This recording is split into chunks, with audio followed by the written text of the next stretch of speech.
Saudara-saudari terkasih dalam Kristus, hari ini Kamis 7 September 2023 dalam pekan biasa ke-22 tahun A. Bacaan dibawakan oleh Justina Kurniawati, Mazmur dilantunkan oleh Sirila Cahyoyanti, dan renungan ditulis oleh Antonia Jovita Ari. Selamat menekuni Sabda Allah. Marilah mewujudkan kebaikan bersama untuk hidup dalam damai dan sejahtera.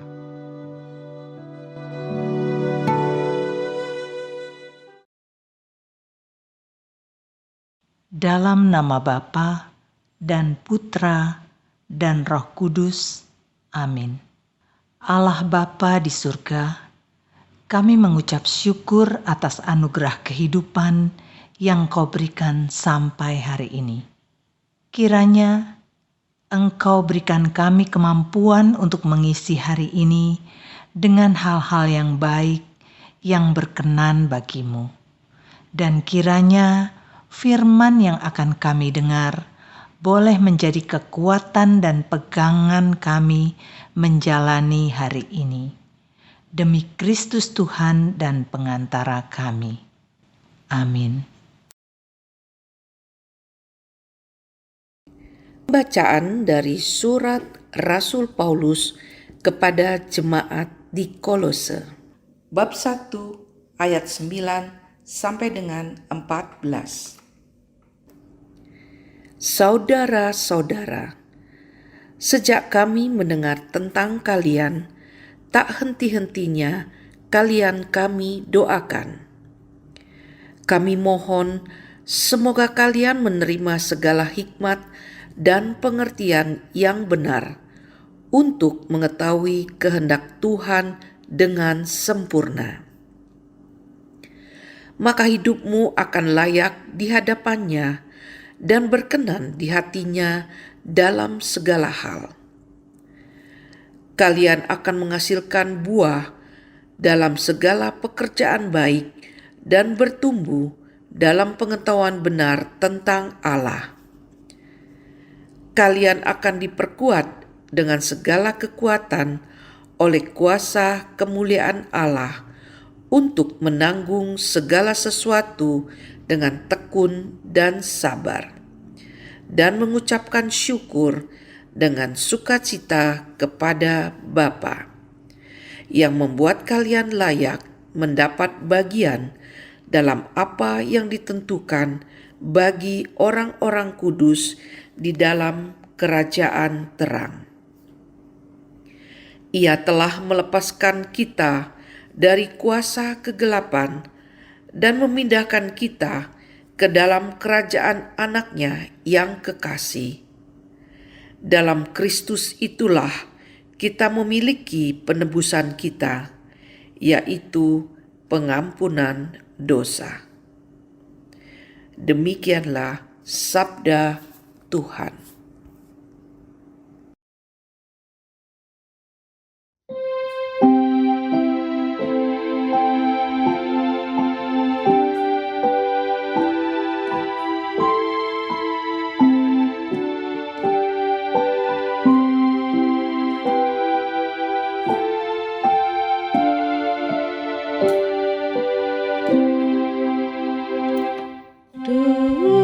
Tuhan telah memperkenalkan keselamatan yang datang daripadanya.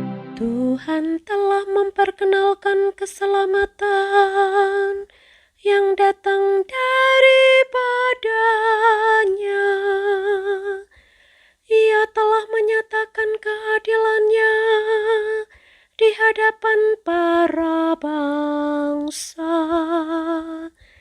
Ia ingat akan kasih dan kesetiaannya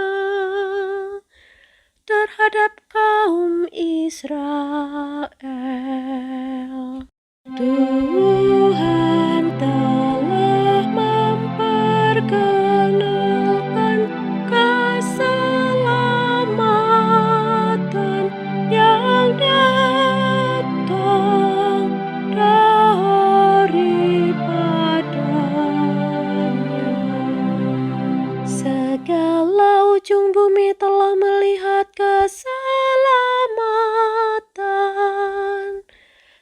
datang dari Allah kita.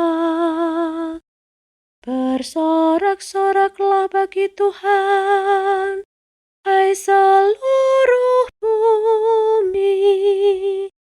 Bergembiralah dan bermazmurlah.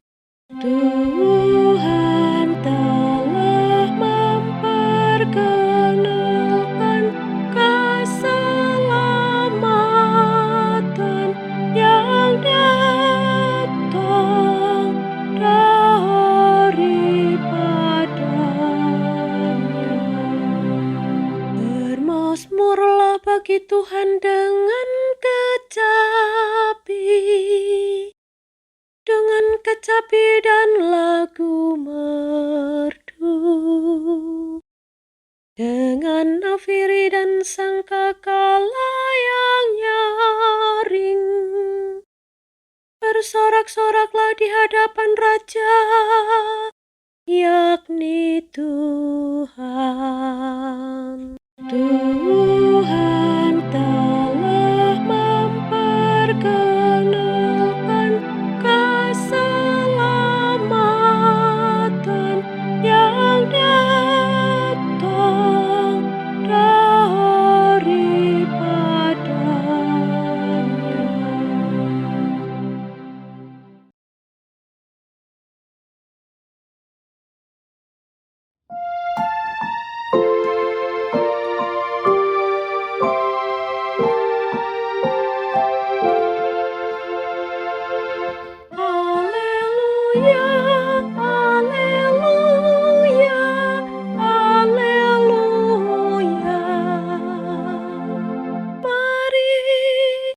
Ikutlah aku, sabda Tuhan, dan kalian akan kujadikan penjala manusia. Haleluya, haleluya, haleluya.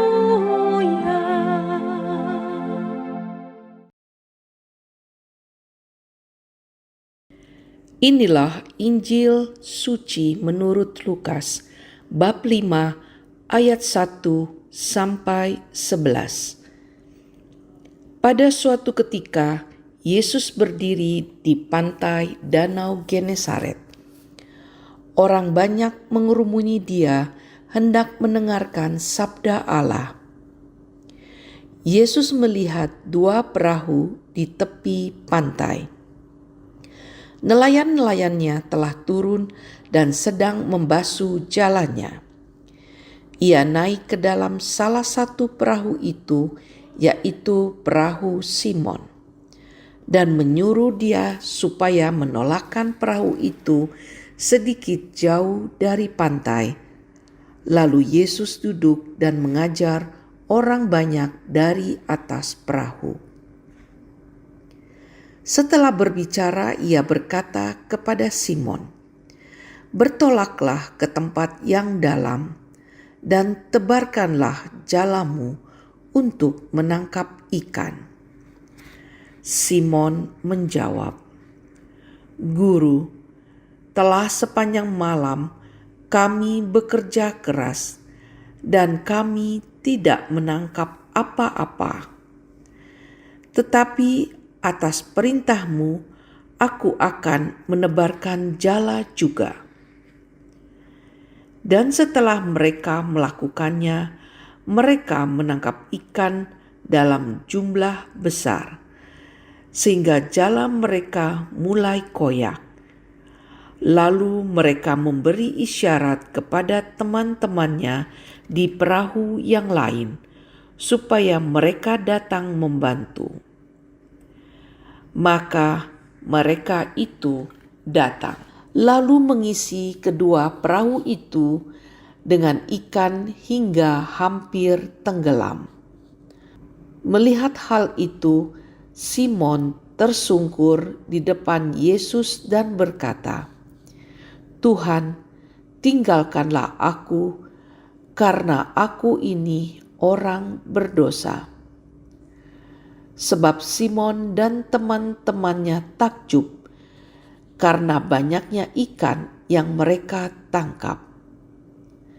Demikian juga Yakobus dan Yohanes, anak-anak Zebedius yang menjadi teman Simon. Lalu Yesus berkata kepada Simon, "Jangan takut, mulai sekarang engkau akan menjala manusia." Dan sesudah mereka menghela perahu-perahunya ke darat, mereka pun meninggalkan segala sesuatu lalu mengikuti Yesus. Demikianlah sabda Tuhan.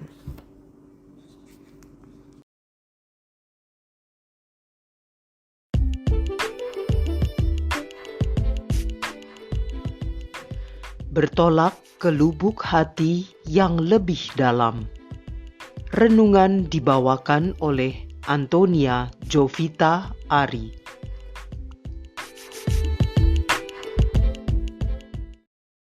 Bapak, Ibu, dan saudara-saudari terkasih dalam Kristus, Simon yang sepanjang hidupnya bekerja dan berprofesi sebagai nelayan, pantas kita sebut sebagai orang yang berpengalaman di wilayah kerjanya, yaitu laut. Paling tidak, dia tahu betul kapan saat yang tepat untuk berlayar dan menebar jala. Maka menjadi tantangan bagi Simon ketika Tuhan Yesus memerintahkannya untuk bertolak ke tempat yang lebih dalam dan menebarkan jala. Sepertinya sesuatu yang tidak masuk akal bagi nelayan yang berpengalaman seperti Simon dan kawan-kawan untuk mengikuti permintaan itu. Akan tetapi Simon tetap taat dan melakukan apa yang Yesus perintahkan. Diperlukan kerendahan hati untuk melakukan apa yang Yesus perintahkan. Karena dilihat dari latar belakang Simon, seharusnya dia sudah tahu betul apa yang harus dilakukan. Tidak perlu nasihat yang tidak masuk akal. Bapak, Ibu, dan saudara-saudari terkasih, bertolak ke tempat yang lebih dalam sering diterjemahkan sebagai langkah-langkah konkret, seperti berani keluar dari zona nyaman dan lebih berkomitmen melakukan karya pelayanan dalam kehidupan gereja, masyarakat, maupun keluarga. Dan itu tidak salah, tetapi ada yang perlu kita ingat. Sebelum melangkah keluar, ada satu hal yang sangat esensial untuk mendasari karya-karya konkret kita. Tuhan Yesus juga mengajak kita bertolak ke lubuk hati kita yang lebih dalam, membereskan kerikil-kerikil atau bahkan bongkahan-bongkahan sampah ego dan kesombongan yang menumpuk di setiap sudut hati kita, yang terkadang mengotori dan menjadi penghalang karya nyata kita. Karena keakuan masih begitu kental. Berkarya, tapi masih menginginkan pengakuan atau pujian. Masih sulit menerima kritik atau nasihat, karena merasa lebih berpengalaman. Masih mudah tersinggung, dan lain sebagainya. Sehingga karya nyata kita bukan lagi menampilkan Yesus, melainkan diri kita sendiri. Seperti kata Rasul Paulus dalam Kolose 1 ayat 9, perlu hikmat dan pengertian yang benar untuk mengetahui kehendak Tuhan dengan sempurna. Jadi perlu keberanian bertolak ke kedalaman hati, mengobrak-abrik dan mengeluarkan sampah-sampah dan bongkahan batu yang menjadi penghalang. Dan itu tidak mudah. Diperlukan usaha yang terus-menerus dan konsisten, mungkin seumur hidup kita. Dengan memelihara relasi yang kuat dengan Allah, membiarkan Dia berkarya bebas di dalam kita, mendidik kita melalui peristiwa-peristiwa kehidupan yang mungkin tidak mudah. Tetapi justru disitulah pertumbuhan iman terjadi. Jika batin kita sudah tertata, sudah berani keluar dari zona nyaman, berani menghampa dan menghamba, sehingga bukan lagi aku yang hidup, tetapi Yesus yang hidup di dalamku, seperti kata Rasul Paulus. Maka ketika kita melangkah melakukan karya-karya nyata dalam hidup menggereja, bermasyarakat, ataupun dalam keluarga, kita tidak mudah tergoncang oleh apapun juga.